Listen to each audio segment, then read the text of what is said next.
ರಾಜ್ಯದ ಮಲೆನಾಡು ಪ್ರದೇಶದಲ್ಲಿ ಕಾಡಾನೆ ಹಾವಳಿ ಮುಂದುವರೆಸಿದ್ದು, ಆನೆ ದಾಳಿಯಿಂದ ಇಟಿಎಫ್ ಅಂದ್ರೆ ಎಲಿಫೆಂಟ್ ಟಾಸ್ಕ್ ಫೋರ್ಸ್ ಸಿಬ್ಬಂದಿಯೋರ್ವ ಮರ ಹತ್ತಿ ಜೀವ ಉಳಿಸಿಕೊಂಡಿರುವ ಘಟನೆ ಚಿಕ್ಕಮಗಳೂರು ಜಿಲ್ಲೆಯ ಎನ್ಆರ್ ಪುರ ತಾಲೂಕಿನ ಸಾಲೂರು ಅರಣ್ಯದಲ್ಲಿ ನಡೆದಿದೆ. ನಿನ್ನೆ ಸಾಲೂರು ಗ್ರಾಮದ ಕಾಫಿ ತೋಟಕ್ಕೆ ಬಂದಿದ್ದ ಆನೆಯೊಂದನ್ನು ಓಡಿಸಲು ಹೋಗಿದ್ದ ಇಟಿಎಫ್ ಸಿಬ್ಬಂದಿ ಮೇಲೆಯೇ ಆನೆ ದಾಳಿ ಮಾಡಲು ಮುಂದಾಗಿದೆ. ಕೂಡಲೇ ಎಚ್ಚೆತ್ತ ಇಟಿಎಫ್ ಸಿಬ್ಬಂದಿ ಮರವನ್ನೇರಿ ಕುಳಿತು ಜೀವ ಉಳಿಸಿಕೊಂಡಿದ್ದಾರೆ. ಮರವೇರಿದ ಸಂದರ್ಭ ಕಾಡಾನೆ ಮರವನ್ನ ಅಲುಗಾಡಿಸಲು ಮುಂದಾಗಿತ್ತು. ಈ ದೃಶ್ಯವನ್ನ ಮರದ ಮೇಲೆ ಕುಳಿತುಕೊಂಡ ಆನೆ ಕಾರ್ಯಾಚರಣೆ ದಳದ ಸಿಬ್ಬಂದಿ ಮೊಬೈಲ್ನಲ್ಲಿ ಸೆರೆ ಹಿಡಿದಿದ್ದಾರೆ.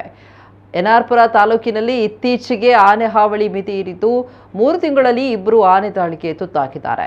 ಆನೆ ದಾಳಿ ಹಾಗೂ ಹಾವಳಿಯಿಂದ ಕಂಗೆಟ್ಟಿರುವ ಜನರು ಇದಕ್ಕೆ ಶಾಶ್ವತ ಪರಿಹಾರ ಕಂಡುಕೊಳ್ಳುವಂತೆ ಅರಣ್ಯ ಇಲಾಖೆ ಅಧಿಕಾರಿಗಳನ್ನು ಒತ್ತಾಯಿಸಿದ್ದಾರೆ.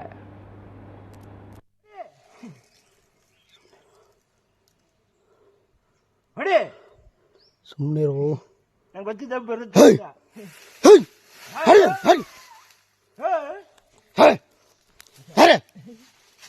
ಹರಿ